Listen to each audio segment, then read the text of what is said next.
ॐ अखण्डमण्डलाकारं व्याप्तं येन चराचरं तत्पदं दर्शितं येन तस्मै श्रीगुरुवे नमः। वन्दे ब्रह्मशिवाराध्यं पञ्चतत्त्वस्वरूपिणं श्रीहरिपुरुषं वन्दे श्रीजगद्बन्धुसुन्दरम्।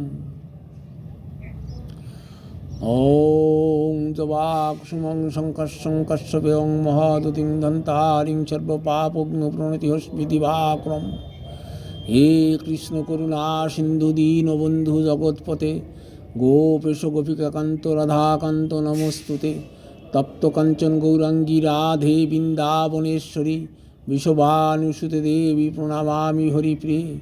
जय श्री कृष्ण चैतन्य प्रभु नित्यानंद श्री अद्वैत गदाधर श्रीवासादि गौर भक्तबिंद। हरे कृष्ण कृष्ण कृष्ण हरे हरे हरे राम राम राम हरे हरे। ओं नमो भगवते वासुदेवाय ओं नमो भगवते वासुदेवाय ओं नमो भगवते वासुदेवाय। हरि ओं तत्सत् हरि ओं तत्सत् हरि ओम तत्सत्।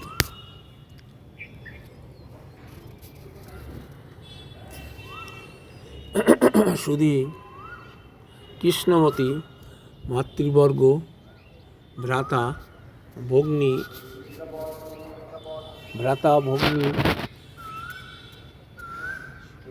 सकलके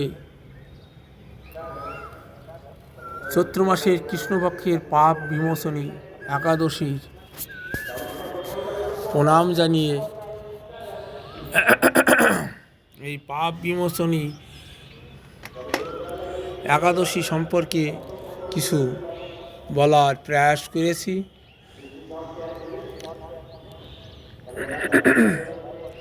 কবে একাদশী, কখন তার পারণ?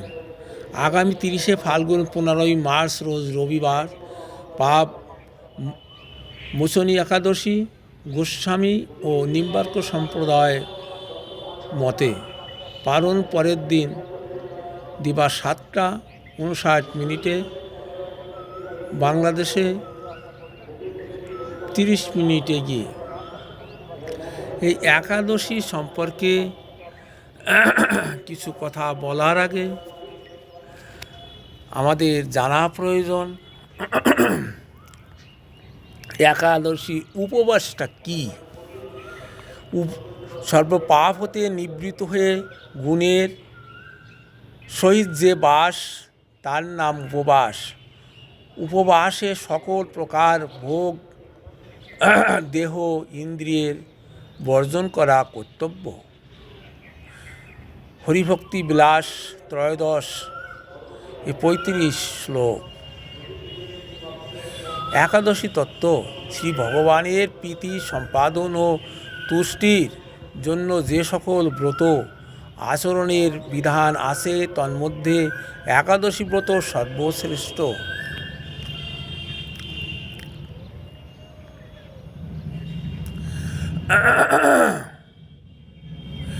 সেজন্য ইহার এক নাম হরিতোষণ ব্রত। ইহা সকল যজ্ঞ হতে অধিক ফলদায়ক, সর্ববিধ পাপ ও অমঙ্গল নাশক এবং সকল শুভ কল্যাণদায়ক। এই ব্রত ব্রাহ্মণ, ক্ষত্রিয়, বৈশ্য, শূদ্র, পুরুষ ও নারী, কুমারী, সধবা, বিধবা, বালক, বৃদ্ধ সকলে পালন করা কর্তব্য।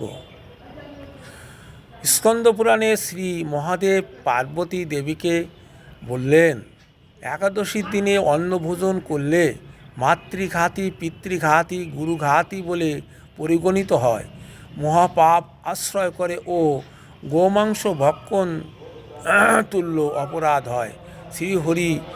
হরির বক্ষে ইহা শিলাঘাত স্বরূপ। ভগবান শ্রী গৌরহরি পিতা বিদ্যমান অবস্থায় মাতাকে একাদশী পালনের জন্য অনুরোধ করলে মাতা দৃষ্টমনে সম্মত হন। প্রভু কহে, মাতা মোরে দেহ এক দান, মাতা কহে তাহা দিব যা তুমি মাগিবে। প্রভু কহে একাদশীতে অন্ন না খাইবে। চৈতন্য চরিতামৃত আদিপর্ব 15।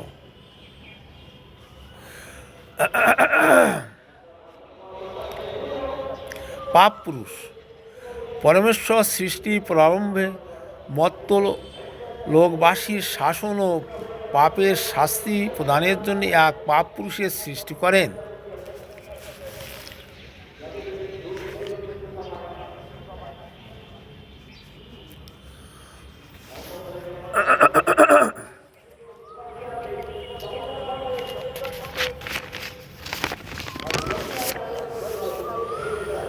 তার অঙ্গ সকল পাপ দিয়ে গঠিত। পাপ পুরুষের প্রভাবে সামান্য পাপেও গুরুদণ্ড পেতে থাকলে মর্ত্যের মানুষের দুঃখ ভগবান শ্রীবিষ্ণু চিন্তিত হলেন। একদিন জমালয়ে বেড়াতে গিয়ে শুনতে পেলেন তাদের হৃদয় বিদারক আর্তনাদ। পাপাচারী জীবদের কষ্ট দর্শন করে ভগবান একাদশী নামে এক দেবী মূর্তির প্রকাশ করলেন। একাদশী ব্রত পাপীদের দিয়ে পালন করালেন। তারা সর্বপাপ মুক্ত হয়ে বৈকুণ্ঠে গমন করল।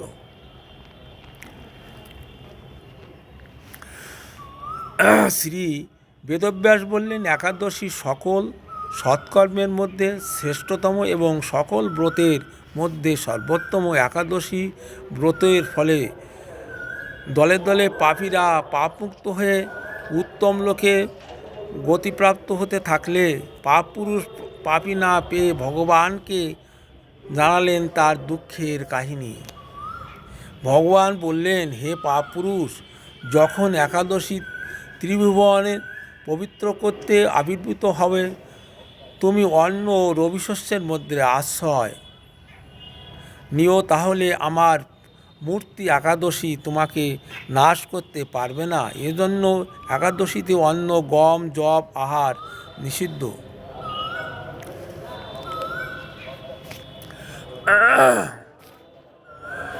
এখন আসা যাক যে পাপ মোচনী একাদশী। শ্রীকৃষ্ণ যুধিষ্ঠিরকে বললেন,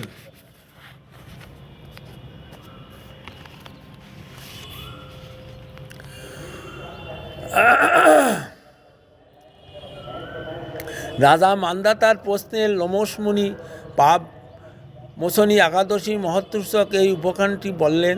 প্রাচীনকালে মনোরম চৈত্ররথ পুষ্পক উদ্যানে মুনিগণ তপস্যা করতেন। মেধাবী নামে এক ঋষিকুমার তথায় তপস্যারত ছিলেন। মঞ্জুঘোষা নামে এক সুন্দরী অপ্সরা ঋষিকুমারের দেখে আকৃষ্ট হয়ে তাকে বশীভূত করার জন্য ঋষিদের অভিশাপের ভয়ে কিছু দূরে গিয়ে বীণা বাজিয়ে তিনি গান পরিবেশন করতে লাগলেন।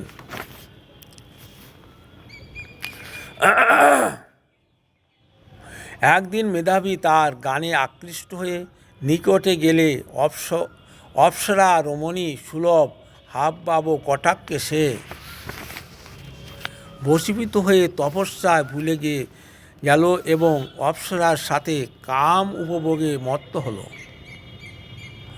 দীর্ঘকাল তার সহবাসে কাটলেও মেধাবী ভোগেচ্ছা নিবৃত্ত হয় না। এদিকে মঞ্জুঘোষা নিজ স্থানে ফিরে যেতে আগ্রহী হয়ে অনুমতি চাইলে মেধাবী ক্রুদ্ধ হয়ে শাপ দেয়, রে পাপিষ্ঠা, দুরাচারিণী, তপস্যায় বিঘ্নকারিণী, তুই পিশাচিত্ব প্রাপ্ত হ। সঙ্গে সঙ্গে সুন্দরী অপ্সরা বিরূপ হল। সে অবনত মস্তকে জিজ্ঞাসা করল পাপ মোচনের উপায়। মেধাবী বললেন, চৈত্র মাসের কৃষ্ণপক্ষের পাপ মোচনী একাদশী ব্রত সর্বপাপ বিনাশিনী। তা যথাযথ পালনে তোমার পিশাচত্ব নাশ হবে। মেধাবী পিতার আশ্রমে ফিরে এলো। পিতাকে বলল, এক অপ্সরার সঙ্গে সঙ্গদোষে মহাপাপ করেছি, কিসে মুক্ত হতে পারি, কৃপা করে বলুন। পিতা বললেন, চৈত্র মাসে কৃষ্ণপক্ষের পাপমোচনী একাদশী ব্রতের ফলে সর্বপাপ মুক্ত হবে।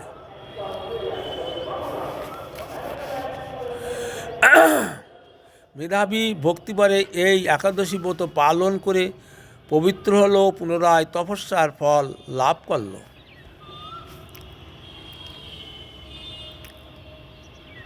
মঞ্জু ঘোষাও নিষ্ঠার সঙ্গে এই ব্রত পালন করে পাপমুক্ত হয়ে দিব্য দেহ লাভ করে স্বর্গে গমন করল। যারা এই পাপ মোচনী একাদশী ব্রত পালন করবেন তাদের সমস্ত পাপ বিনষ্ট হবে, এতে সংশয় নেই।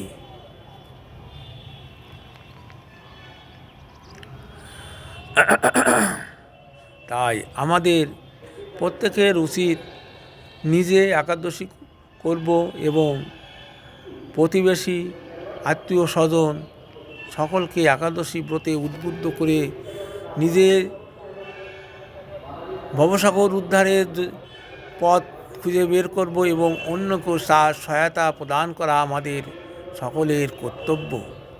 সকল কৃষ্ণমতী ভ্রাতা ভগ্নী মাতৃবর্গের কাছে একই প্রার্থনা, আপনারা সকলে একাদশী ব্রত পালন করেন, নিষ্ঠার সঙ্গে পালন করেন এবং এর মহত্ব সমস্ত জায়গা ছড়িয়ে দিন,